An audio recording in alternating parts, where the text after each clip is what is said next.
ಆತ್ಮೀಯ ವಿದ್ಯಾರ್ಥಿಗಳೇ, ತಮಗೆಲ್ಲ ಮಹಾನ್ ಮುತ್ತನ್ನ ಯೂಟ್ಯೂಬ್ ಚಾನಲ್ಗೆ ಸ್ವಾಗತ.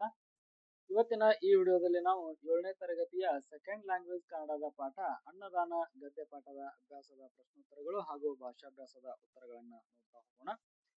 ವಿದ್ಯಾರ್ಥಿಗಳೇ, ಈ ನೋಟ್ಸ್ ಅನ್ನ ನಾನು ಮಹಾನ್ ಮುದ್ದನ ಬ್ಲಾಗ್ ಸ್ಪಾಟ್ ನಲ್ಲಿ ಕೂಡ ಹಾಕಿರ್ತೇನೆ. ನೀವು ಗೂಗಲ್ ನಲ್ಲಿ ಹೋಗಿ ಮಹಾನ್ ಮುದ್ದನ ಬ್ಲಾಗ್ ಸ್ಪಾಟ್ ನಲ್ಲಿ ಸರ್ಚ್ ಮಾಡಿ ಕೂಡ ಈ ನೋಟ್ಸ್ ಅನ್ನು ಪಡ್ಕೋಬಹುದು.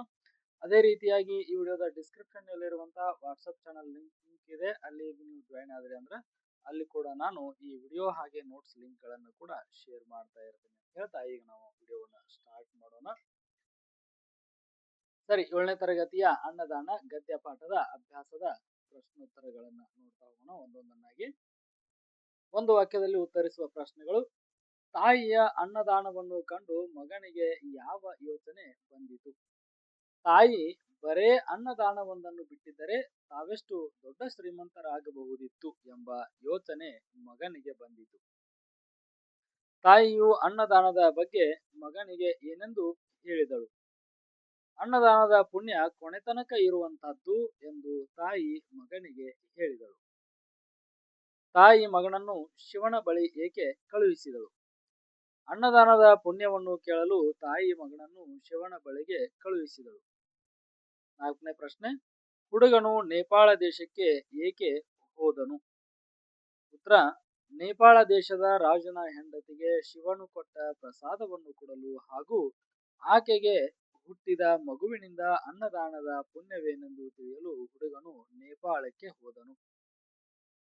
ಪ್ರಶ್ನೆ 5. ಬೇಡನ ಹೆಂಡತಿ ಹಂದಿಯಾಗಿ ಹುಟ್ಟಿದ್ದು ಏಕೆ?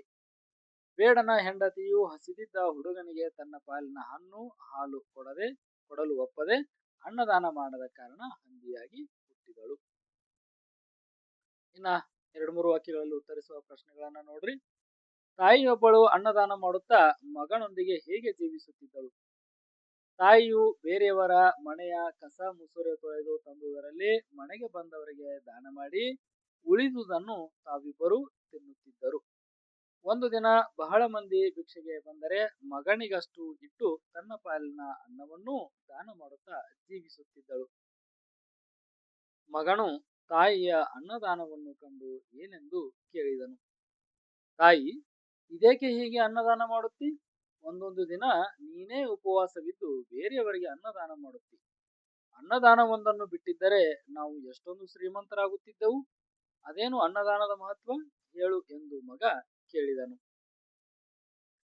ಬೇಡನು ಹುಡುಗನಿಗೆ ಏನೆಂದು ಹೇಳಿ ತನ್ನ ಗುಡಿಸಲಿಗೆ ಕರೆದುಕೊಂಡು ಹೋದನು.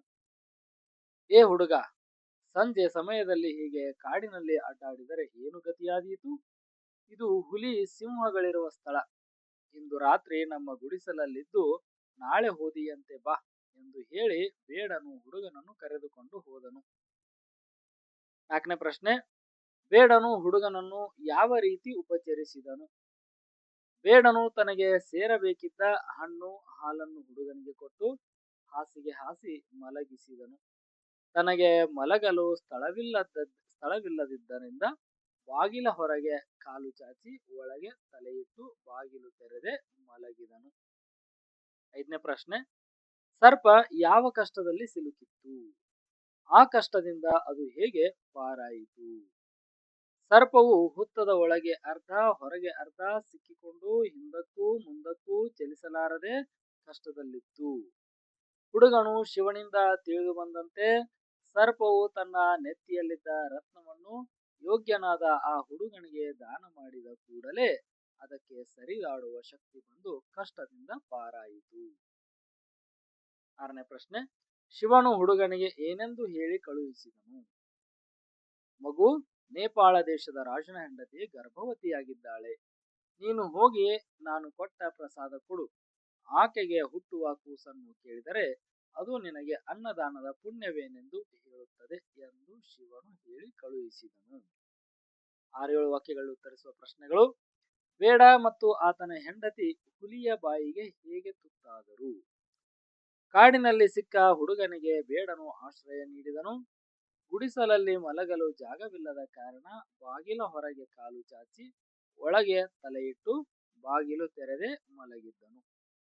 ಆದರೆ ರಾತ್ರಿ ಬಂದ ಹುಲಿಯು ಹೊರಗರ್ಧ ಒಳಗರ್ಧ ಮಲಗಿದ್ದ ಬೇಡನನ್ನು ಕೊಂದು ತಿಂದಿತು. ರಕ್ತದ ರುಚಿ ಹತ್ತಿ ಗುಡಿಸಲಿನ ಒಳಗೆ ಹೋಗಿ ಅವನ ಹೆಂಡತಿಯನ್ನೂ ಕೊಂದು ತಿಂದಿತು. ಹೀಗೆ ಬೇಡ ಮತ್ತು ಅವನ ಹೆಂಡತಿ ಹುಲಿಗೆ ತುತ್ತಾದರು. ಹುಡುಗನು ಶಿವನ ಬಳಿ ಕೇಳಿದ ಪ್ರಶ್ನೆಗಳಾವುವು? ಅದಕ್ಕೆ ಶಿವನು ನೀಡಿದ ಉತ್ತರಗಳೇನು? ಉತ್ತರ: ಹುಡುಗನು ಶಿವನ ಬಳಿ ಈ ಕೆಳಗಿನ ಪ್ರಶ್ನೆಗಳನ್ನು ಕೇಳಿದನು. ಅನ್ನದಾನದ ಪುಣ್ಯ ಯಾವುದು?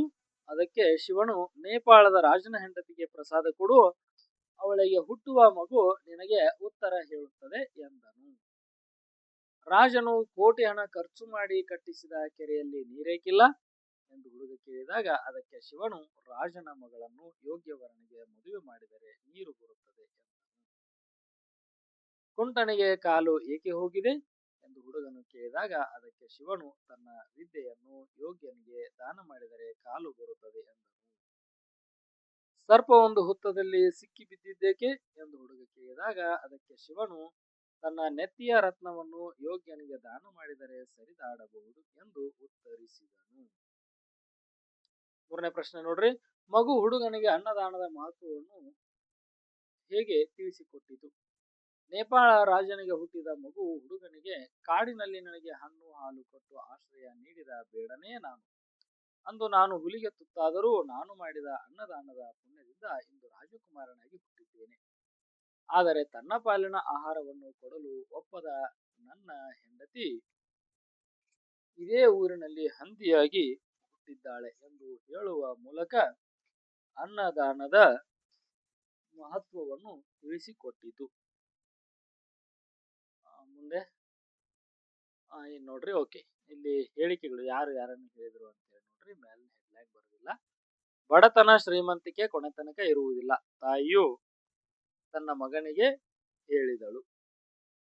ಬೇಕಿದ್ದರೆ ನಿನ್ನ ಪಾಲಿನ ಹಣ್ಣು ಹಾಲು ಕೊಡು, ಬೇಡನ ಹೆಂಡತಿಯು ತನ್ನ ಗಂಡನಾದ ಬೇಡನಿಗೆ ಹೇಳಿದಳು. ನಿನಗಿಂತ ಯೋಗ್ಯವರ ಇನ್ನಾರಿದ್ದಾರೆ, ಬಾ. ಕೆರೆ ಕಟ್ಟಿಸಿದ ರಾಜನು ಶಿವನ ಬಳಿಗೆ ಹೋಗಿ ಬಂದ ಹುಡುಗನಿಗೆ ಹೇಳಿದನು. ಭಾಷಾಭ್ಯಾಸ ನೋಡ್ರಿ. ಇಲ್ಲಿ ಬಿಡಿಸಿ ಬರೆಯುವುದು ಅಷ್ಟೇ ಇದೆ, ಸಂಧಿ ಹೆಸರನ್ನು ಹೇಳುವಂತದ್ದಿಲ್ಲ. ಅಲ್ಲಿಗೊಬ್ಬ, ಅಲ್ಲಿಗೆ ಒಬ್ಬ. ಆಗಲೆಂದು, ಆಗಲಿ ಎಂದು. ಸರ್ಪವಿತ್ತು, ಸರ್ಪ ಇತ್ತು. ಕೆರೆಯಲ್ಲಿ, ಕೆರೆ ಅಲ್ಲಿ. ಸ್ವಂತ ವಾಕ್ಯದಲ್ಲಂತೂ ಇದೆ. ವಿಡಿಯೋ ಪಾಸ್ ಮಾಡಿ ಇದನ್ನು ಬರ್ಕೋತೀರಿ.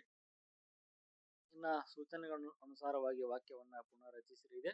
ನನಗೆ ತಿಳಿದ ವಿದ್ಯೆಯನ್ನು ಯೋಗ್ಯನಿಗೆ ದಾನ ಮಾಡಿದರೆ ಹೋದ ಕಾಲು ಬರುತ್ತವೆ. ಇದನ್ನು ಭೂತಕಾಲದಲ್ಲಿ ಬರೆದೆಂದಾಗ ತನಗೆ ತಿಳಿದ ವಿದ್ಯೆಯನ್ನು ಯೋಗ್ಯನಿಗೆ ದಾನ ಮಾಡಿದಾಗ ಹೋದ ಕಾಲು ಬಂದವು ಅಥವಾ ಹೋದ ಕಾಲು ಬಂದಿತು.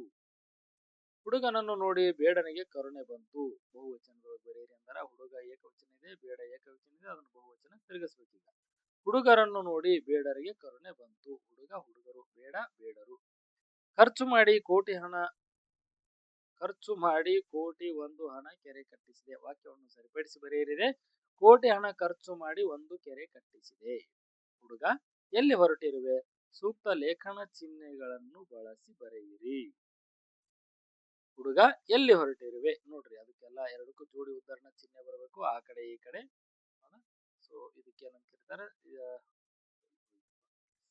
ಈ ಲಾಸ್ಟ್ ಇದಲ್ಲ, ಇವಕ್ಕೆ ಜೋಡಿ ಉದಾಹರಣೆ ಚಿಹ್ನೆ ಅಂತ ಕರೀತಾರೆ. ಇಲ್ಲಿ ಅಲ್ಪವಿರಾಮ ಬರಬೇಕು, ಇಲ್ಲಿ ಪ್ರಶ್ನಾರ್ಥಕ ಚಿಹ್ನೆ ಬರಬೇಕು.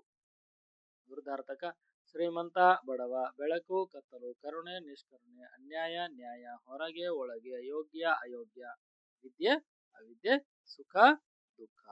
ಆತ್ಮೀಯ ವಿದ್ಯಾರ್ಥಿಗಳೇ, ಇಲ್ಲಿವರೆಗೂ 7ನೇ ತರಗತಿಯ ದ್ವಿತೀಯ ಭಾಷೆ ಕನ್ನಡದ ಅನ್ನದಾನ ಗದ್ಯ ಪಾಠದ ಅಭ್ಯಾಸದ ಪ್ರಶ್ನೋತ್ತರ, ಭಾಷಾಭ್ಯಾಸದ ಉತ್ತರಗಳನ್ನ ಈ ವಿಡಿಯೋದಲ್ಲಿ ನಾನು ನಿಮಗೆ ಕೊಟ್ಟಿದ್ದೀನಿ. ದಯವಿಟ್ಟು ವಿಡಿಯೋವನ್ನ ಲೈಕ್ ಮಾಡ್ರಿ. ಹಾಗೆ ನಮ್ಮ ಚಾನಲ್ನ ಸಬ್ಸ್ಕ್ರೈಬ್ ಮಾಡ್ಕೊಂಡಿಲ್ಲ ಅಂದ್ರೆ ಚಾನಲ್ನ ಸಬ್ಸ್ಕ್ರೈಬ್ ಮಾಡ್ಕೊಳ್ರಿ ಅಂತ ಹೇಳ್ತಾ ಇವತ್ತಿನ ಈ ವಿಡಿಯೋವನ್ನ ಇಲ್ಲಿಗೆ ಮುಗಿಸೋಣ. ಎಲ್ಲರಿಗೂ ಧನ್ಯವಾದಗಳು.